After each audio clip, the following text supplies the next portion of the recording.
Joining us now is OjyOkpe with stories trending around the world.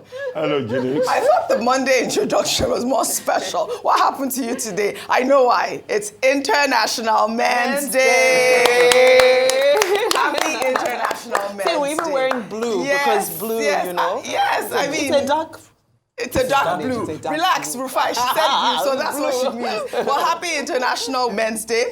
Men are to be celebrated as always. With implications. With implications. So all the men. All the men. And I know that OjyOkpe is capable. Okay, I'll celebrate you guys.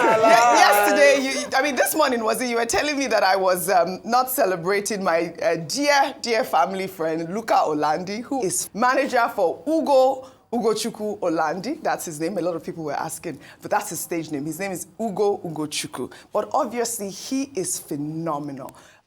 Luka Olandi, I give most of the credit to him because he actually started this boy at a very young age and pushed him father. That's his father. Luka Olandi is his father. And again, point of correction, Dr. Abati, I was celebrating Ugo, not women. Ugo, my son, not women. So there was no point that I needed to correct. Today you are celebrating the father. I'm celebrating the father today because he's done Day absolutely remarkable work. And again, they're married, 20 years of marriage. Because I saw some comments, are they married? What's happening? So Ugochukwu Olandi is doing phenomenal because credit to his father, the manager. Men are to be praised again. Men at work. Men at work. What? We are not celebrating. You do the implication for No, men. you know I'm up to the task as always. Yeah. I'm up to the task as always. Thank you very much. Thank you very much. And happy International Men's Day. Our Zimbabwe wife is also speaking Yoruba. You will hear the bell of joy very soon. In Jesus' name. Fantastic. Amen. You will hear the bell of joy. The bell of joy. And this is the fun part of the show, really. Happy International Men's Day to all our male viewers and all the husbands who have been, a strong backbone to our women as well. Happy International Men's Day to also the brothers that have supported their sisters and fathers who have supported their daughters, as well as vice versa. Happy International Men's Day to all our viewers. Well, let's begin what's trending. With reactions trailing the announcement made by the special advisor to President Bola Ahmed Tinubu on information and strategy, Bayo Onanuga, who stated in a post on X on Monday that the president has redesignated the position of Sunday Dare from Special Advisor on Public Communication and National Orientation to the Special Advisor on Media and Public Communications. Onanuga also stated that Daniel Bwala, who was announced last week as a Special Advisor on Media and Public Communication, will now function as a Special Advisor on Policy Communication, adding that the appointments, along with his existing role as Special Advisor on Information and Strategy, underscore that there is no single individual spokesperson for the president.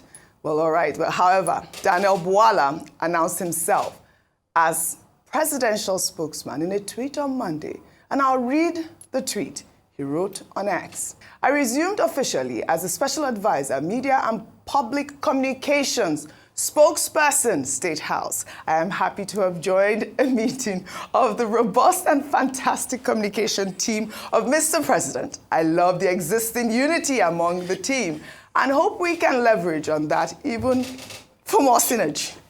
Daniel Bwala further wrote in another tweet, and I'll read that tweet. He wrote, "Today, I equally had a brief chat with the press corps in the State House where I encouraged everyone to work in synergy without fear or favor. As a spokesperson to President Bola Ahmed Tinubu, GCFR, I promise to work with every member of the team to advance the cause of our principal, Mr. President." And this is his address, and he actually said that he replaced Ajuri Ngelali's role. Let's take a listen to Daniel Bwala. I am not here to define the responsibility of anybody other than myself, because it will amount to gaslighting anybody. I only came to introduce myself to you and the role that is given to me by Mr. President. And I told you that role was once occupied by Ajuri Ngelali. So whatever understanding you have of the role that he occupied before, that is what it goes. In law, they call it res ipsa loquito. For social media users are saying, he don't gas. He don't cast. He Don't cast. He don't cast. He don't cast. He don't cast. But seriously, I mean, what is actually going on with the media team at the moment? I mean, it is unbelievable. You said you call yourself the grandfather, right? Is it the grandfather? This one he said An ancestor. His picture is there. His picture is there. Before I come to you, Dr. Bati, but Daniel Bwala, you know he's been trending heavily on social media because they call him this double-sided mouth guy, right? Let's just play this old video pulled up by social media users, a compilation of Daniel Bwala when he criticized the Tinubu administration. Let's take a look. But let me tell you what they are selling to the Nigerian people, what they call renewed hopelessness. In their renewed hopelessness, what is their economic model? You call it renewed hopelessness, but they call it renewed hope. But let me tell you why it is hopeless. This current government is the government of APC. They don't even know. Their entire manifesto is a campaign against the government. And a kingdom divided against itself cannot stand. The point I'm trying to make is that the media machine of the president is projecting itself as awful and even worse than the previous administration. Because in the previous administration, they will give the information as it were, but they are not forceful in making the argument. In this one, they are forceful in the communication of misinformation, forceful in their misleading of the Nigerian people. And you often hear them say, we try as much as possible to be honest with Nigeria. Mark what I'm saying, and I'll be happy to come back to your studio. In the next 1 year, you will see nothing from Dubai as per investment. You will see nothing from India as per investment because they are just photo ops and statements. There are no specificity, there are no deliverables, and there are no timelines.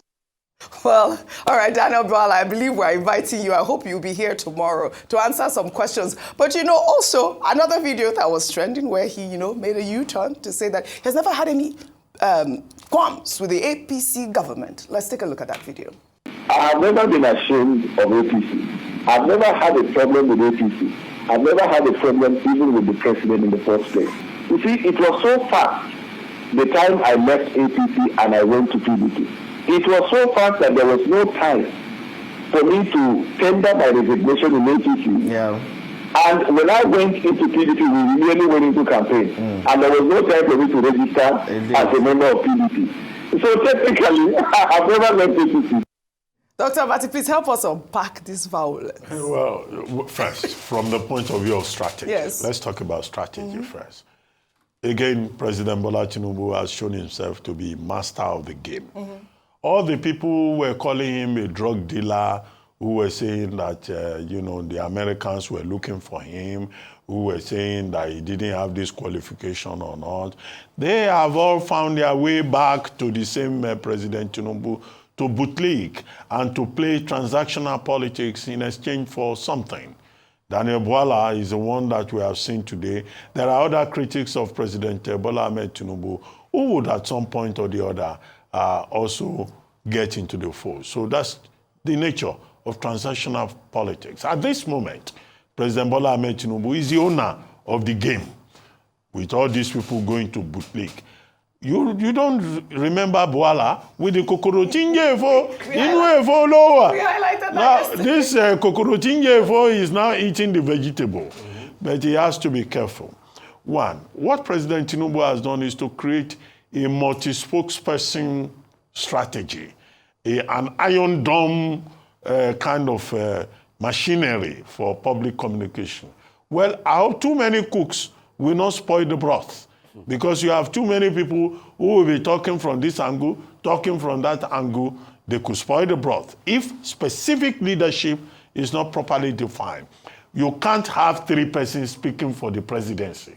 There must be a leader because there are specific assignments that lead man will have to sign off on, not everybody talking across purposes. That's what the presidency tried to address yesterday. I think they have just realized the kind of problem they have created. Now, Daniel Bwala was on television yesterday saying, I've taken over during Ngelala's office. That office is only available for the leader of the team. And he was saying, I'm the spokesperson and all of that, and that we are all servants of President Tinubu. Daniel Bwala who used to criticize Tinubu, is now describing himself as a servant. This is the thing about transactional politics that we don't understand. I don't think there's anybody on earth that will call me, Reuben Abati, his servant. But some people are very comfortable with that title. They will say they are servants and they are happy to be servants. But he has just been reminded in the statement issued before he left that TV studio by Mr. Bayo Onanuga that, okay, we have 3 persons who will speak. Right. And we were told that he will now be in charge of policy communication, which is just the lower end. He can go to the public and talk about politics. But Mr. Onanuga signing the statement shows that he's the leader of the team. Sunday Dari, whose name was also mentioned, used to be Mr. Onanuga's staff. So, but I think that in days to come, we will get clarity. And President Tinubu himself must avoid confusion because infighting within the communication process can confuse the public. And we don't need too many cooks that can spoil the broth. Daniel Bwala is my good friend. My advice to him is that he says he's been working on a PhD program in the United Kingdom. Let him not get carried away with this Kokorochinjefo. Let him pay more attention to his PhD program because he may just find that he's in the midst of a Yoruba Lokan synthesis. Emi Lokan. You know, Yoruba Lokan. I know what you're saying. Go ahead. Okay. Rufy, I have a quotable quote. Go ahead. To read to you, all of you. Human brain is unique and miraculous. This is from... Okay, wait, now let me finish. Cool down, Farabale. Go ahead. Human brain is unique and miraculous. It works and functions optically 24 hours a day, 365 days a week. Until you join the APC, then it stops working. Quotable quote by, can you tell me who quoted it? I can't even imagine. Daniel Bwala. Well, all right. You see, so one thing is certain. Never, ever forget. I'm beginning to hear many discordant tunes. And I'll posit 2 things. And Dr. Abati, yes, you've put that clarity on it. 2 discordant tunes. Number 1, the question is, the message that was released by Mr. Onanuga, was it ratified by the president yesterday? What was the president's schedule like yesterday? How do we now know these positions? Because, you know, it was after people started calling Fela Durotoye out that he even came out to say that he had left that position since March 2024, that he worked for free while he was there. So you have 13 people there. One thing I'll tell Daniel Bwala is there's no how you're going to be cannibalized. 13 people from newspaper, well, like this, the media paper boys, and you are in their midst. And when you look at it, you still have the likes of Temitope Ajayi from the newspaper, Oga Rahman from the newspaper there, Sunday Diary, Bayo Onanuga, and the list goes on. Maybe probably Ortega is the only person from the private media. But I'm sure Ortega is more vast and experienced because in the 1 year he's seen, and he is focusing on video now or something, on digital content. So he needs to be careful. Liz is being cannibalized. As I wrap up my point, what I'll also say is this. Dr. Abati, you are correct about the confusion. It's already started. Yeah. Because yesterday, Mr. Bayo Onanuga released a reaction to Olusegun Obasanjo. Sunday Diary to release his own. Yes, and I'll read that. You're absolutely How many right. reactions were we getting? Yeah. So there's a lot of confusion going on. Too much confusion. But you know, they said there's not one spokesperson. Obviously, there is not one spokesperson. It's different from your time, all right? Is it completely, almost different from your time? No, if you work in government, you are a spokesperson for the government. Yeah, so you but in cannot the communications assume process, there must be a structure. Right, absolutely. It's not everybody going to address the State House press corps. You will confuse the team. Come on, really, really. Well, all right. Well said, both of you. Bye.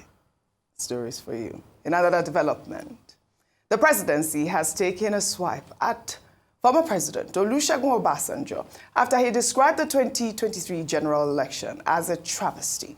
While speaking during a convocation ceremony at Yale University in the United States last week, Obasanjo had said that Nigeria must appoint new, credible leaders for the Independent National Electoral Commission with short tenure to prevent corruption and re-establish trust in the institution, while the special advisor to the president on information and strategy, Bayo Onanuga, said that Obasanjo presided over the most fraudulent election in Nigeria's history. His tweet reads in part, "It is hypocrisy, writ large, when a man who presided over the worst election in Nigeria demands the sack of the leadership of the Independent National Electoral Commission. The only positive of the Obasanjo era was fiscal and monetary policy management, buoyed by a consistent rise in crude oil prices throughout his 8-year tenure.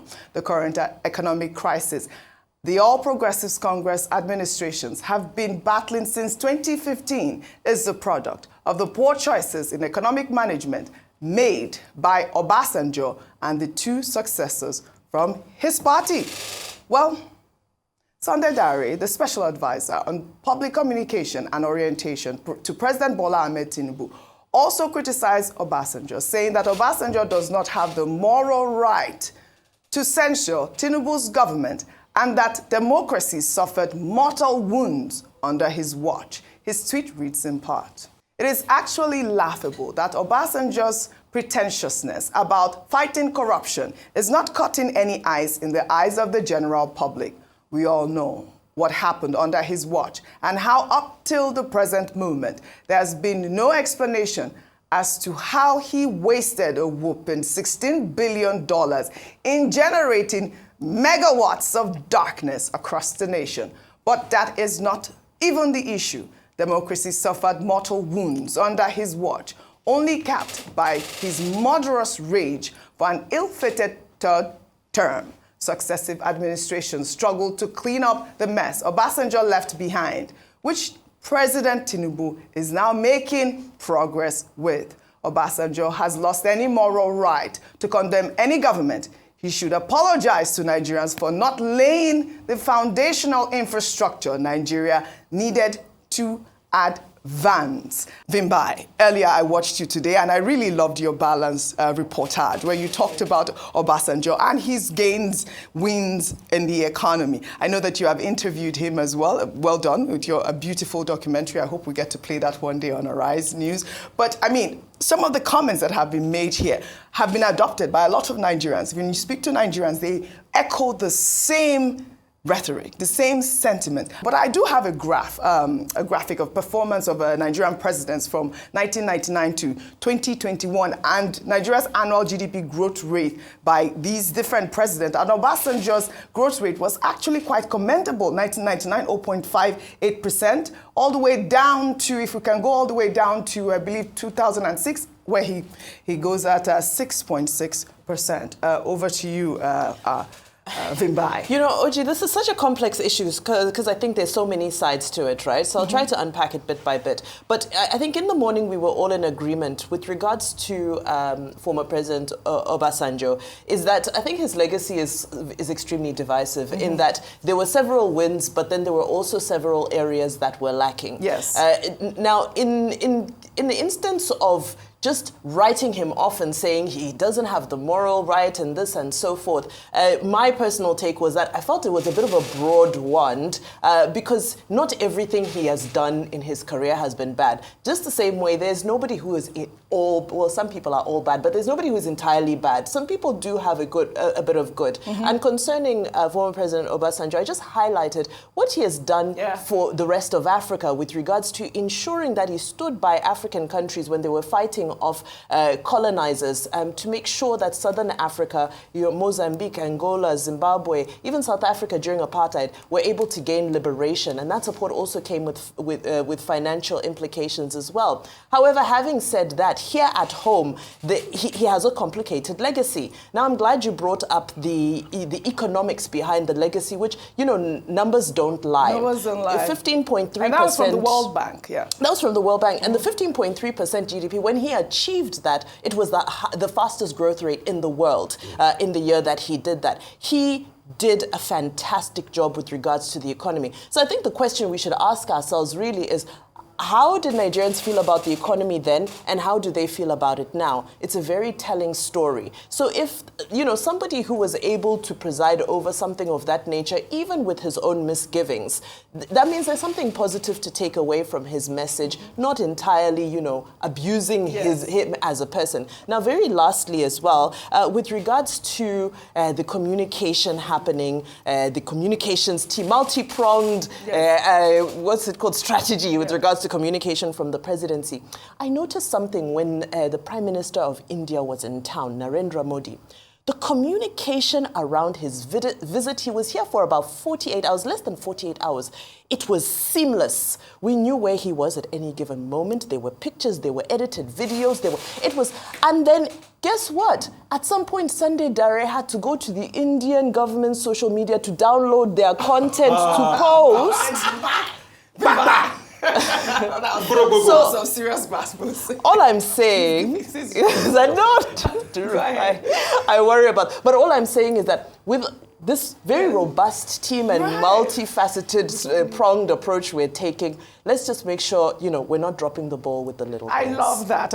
Rufai, I want to pull up the picture of the day, though. And if you can pull that up, it is the picture of the then former head of state, obviously, our Olusegun Obasanjo. This is serious steez with the 39th president of the United States, James Jimmy Carter, at the White House in Washington, D.C. in 1977. I mean, it's the agbada for me, the regalia. I mean, look at that. Look at that. Correct. And Jimmy Carter is 100 now. Yes, and it's one of the. But real quickly, in that report, I quickly want to fact check Mr. Bayo Onanuga.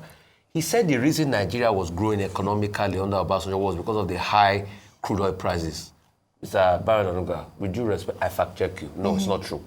In 1999, crude oil price was $17.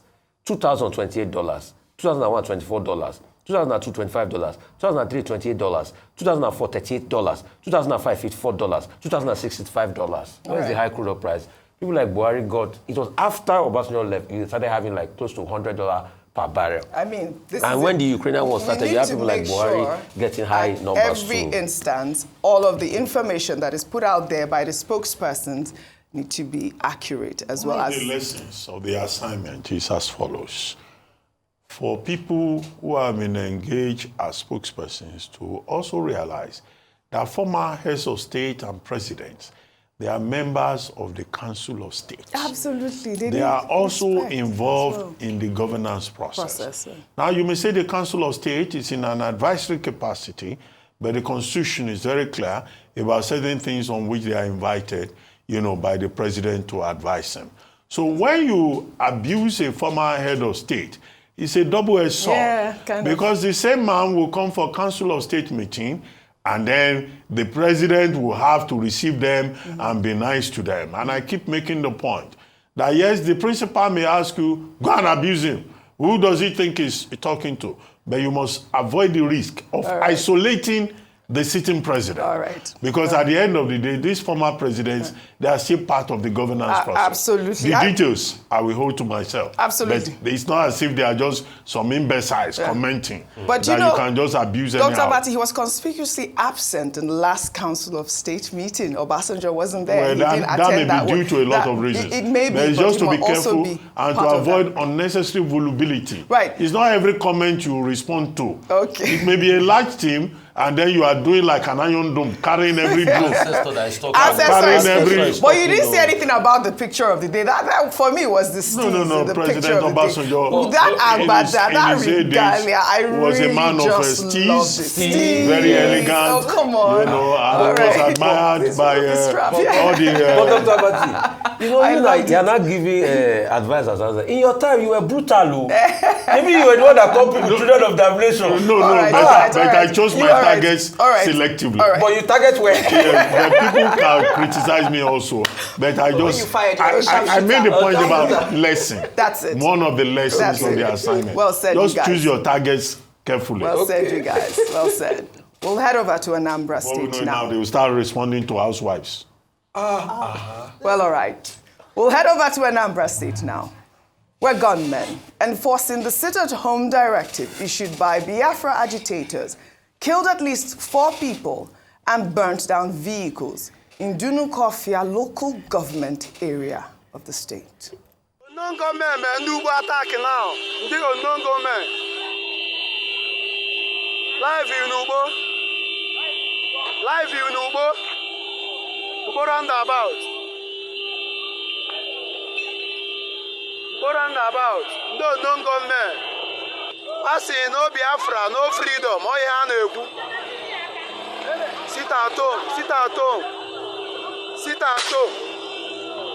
Sit at home. This was a horrific incident, really. Our security forces, there were vigilantes that were killed.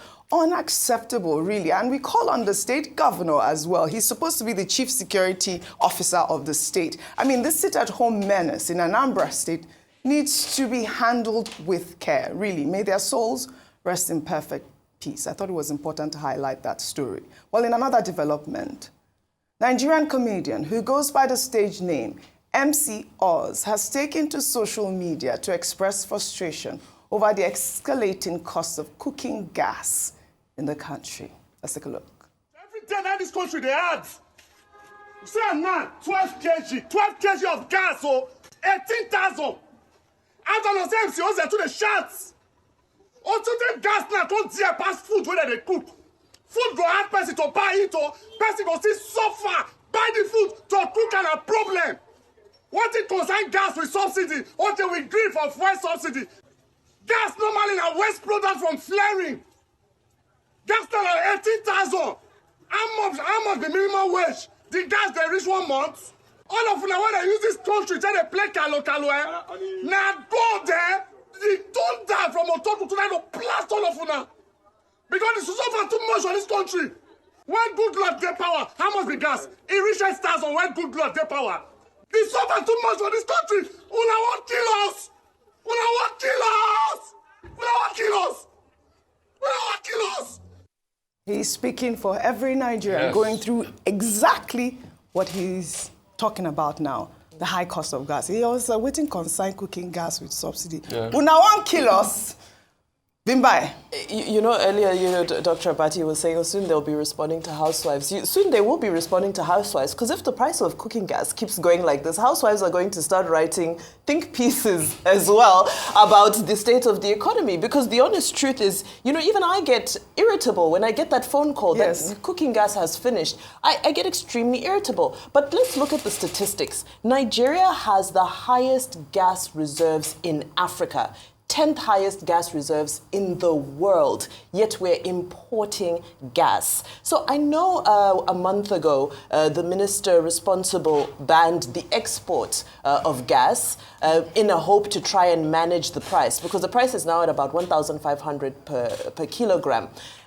But even that, it's been a month and it hasn't had any impact at all. And yes, he's talking about subsidy, but the real thing is actually the exchange rate. Is that, as long as we're importing cooking gas, and we're doing so with dollars, it's always going to sort of follow wherever the exchange rate is going. It's highly unfortunate. But the crazy thing, right, is that only 20%, less than 20% of households in Nigeria actually use cooking gas. The rest are using firewood. That's a shocking statistic, because it actually goes to show you how many people can no longer afford cooking gas. It's less than 20% of households that are still buying cooking gas. Well Very said. sad. Really. Something's got to give. Really. Yes, sir. Now let's highlight Grammy Award nominee Davido, who on Monday announced that he will be donating 300 million naira to orphanages across Nigeria in celebration of his 32nd birthday.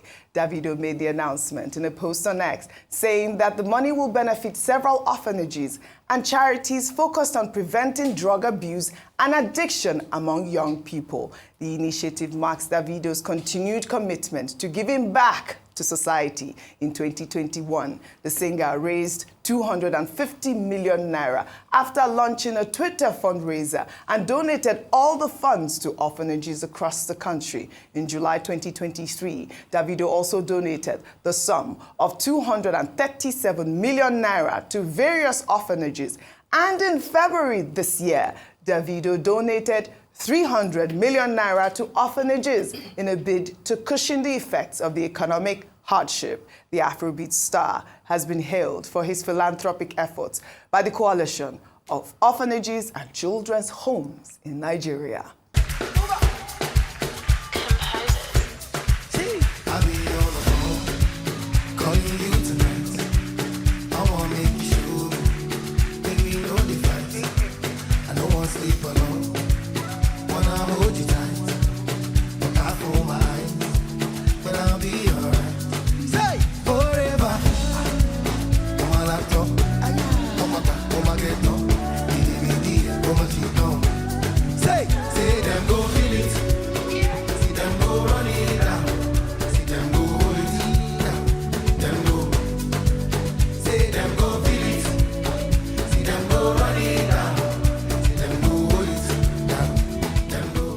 I mean, Davido, we were all dancing here just now. A lot of you want to feel it out. You have to be an underprivileged child to receive that fun. But congratulations to Davido. He's always been giving.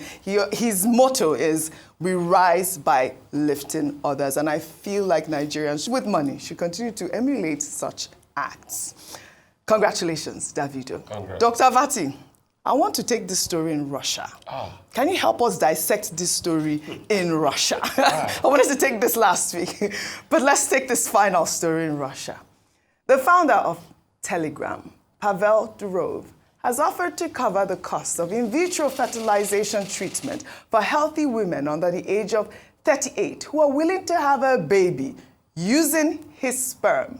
The treatment will be carried out at the Ultra Vita IVF clinic in Moscow. Well, according to Forbes, the clinic described the offer as a very generous contribution to society from one of the most famous and successful entrepreneurs of our time. Durov is reported to have had more than 100 biological children in 12 countries via sperm bank donations.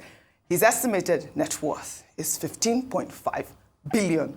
Dr. Vati, over to you. Well, I mean, this is still the same context. Yes. I think it's all within the context of the good news Yes. that you brought about Yes. Davido, his philanthropy, his generosity, and the great things that he continues to do on an annual basis. And it's good to see these young people, whether it's Burna Boy or it's DJ Copy, giving back to society. Absolutely. But here, in the example of Durov, he is also giving back to society.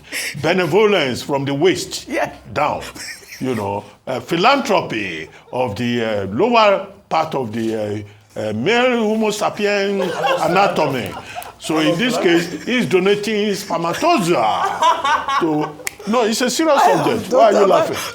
To families that may be, you know, having issues with infertility. Absolutely. Which is a major problem in the world. Yeah. And he has been at it for the past 15 years. A friend and his wife came to him that they were having difficulties. He donated his sperm, and he has fathered over 100 children. That's the question I want to ask. In the last 100 children. In the last 15 years. Yes. And he says he wants to do more. And all that the women, the families that need free sperm can do is that, you know, they can go to Ultra Vita, which is the agency, the research agency that is involved. But my only fear is Durov may represent an example for other men who may also want to engage in philanthropy below the waist.